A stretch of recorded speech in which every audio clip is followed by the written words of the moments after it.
బ్రతుకుండగానే నరకం చూడడం అంటే ఇదేనేమో. ఇలాంటి పరిస్థితి ఎవ్వరికి రాకూడదు. ఒక మనిషి బ్రతకాలంటే వారానికి 3 సార్లు తన రక్తాన్ని మిషన్ కి అప్పగించాలంటే అది జీవితం కాదు, అది నరకం. మా ఫ్రెండ్ వాళ్ళ తాతగారికి కిడ్నీలు చెడిపోయి ఎన్నో ఆసుపత్రులు తిరిగి ఎన్నో ఏళ్లుగా చికిత్స పొందుతూ ప్రతిరోజు నరకం చూస్తూనే ఉన్నాడు. అలాంటి ఆయన కోసం అన్ని ప్రయత్నాలు చేసి చివరిగా మైసూరులోని అద్వైత్ ఆయుర్వేదాకి వచ్చాం. డయాబెటీస్ ఉన్న వాళ్ళకి కిడ్నీ ఫెయిల్ అయినా, బీపీ ఉన్న వాళ్ళకి కిడ్నీ ఫెయిల్ అయినా, పెయిన్ కిల్లర్స్ వాడి కిడ్నీ ఫెయిల్ అయినా, క్రయాటిన్ 3 ఉన్నా 5 ఉన్నా 12 ఉన్నా, డయాలిసిస్ లో ఉన్నా కూడా ఇక్కడ మందులు వాడితే డయాలిసిస్ ఆపేస్తారంట. యూరిన్ ప్రాబ్లం ఉన్నా సాల్వ్ అవుతుంది. మీరు ఎన్ని ఇయర్స్ డయాలిసిస్ లో ఉన్నా కూడా ఈ మందులు వాడితే డయాలిసిస్ ని ఆపేయవచ్చు. మీరు ఇక్కడికి వస్తే మీ కండిషన్ ని బట్టి తగిన ట్రీట్మెంట్ అండ్ మందులు ఇస్తారు. నేను కూడా ఈజీగా ఏది నమ్మను, కానీ ఇక్కడికి రావడానికి ఒక కారణం ఉంది. ఈ పెద్దాయన మాటల్లో మీరే వినండి. నా పేరు మాలిక్ అండి. ఎక్కడి నుంచి వచ్చారన్నా? ఒంగోలు నుంచి.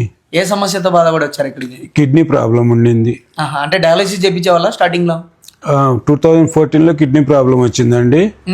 అప్పుడు హాస్పిటల్లో డయాలసిస్ చేశారు. క్రాటిన్ ఎంత ఉండేది? అప్పుడు 14 ఉండిందండి. ఇప్పుడు ప్రజెంట్ ఎంత ఉందన్న? ప్రజెంట్ ఇప్పుడు 2.5 అట్లా ఉండింది. డయాలసిస్ ఆపేశారా? ఇప్పుడు ఆపేసి కూడా 8 years అవుతుంది.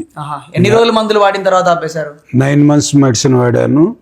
తర్వాత డయాలసిస్ డాక్టర్ గారే ఆపేయమన్నారు.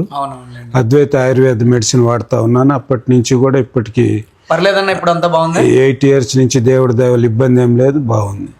14లో ఫిస్టులా పెట్టారు డయాలసిస్ కోసం అని. ఇప్పుడు దీంతో అవసరం లేదు. అడ్రస్ వచ్చేసి కర్ణాటక మైసూరులోని Advait Ayurveda, Srinagara layout, B black.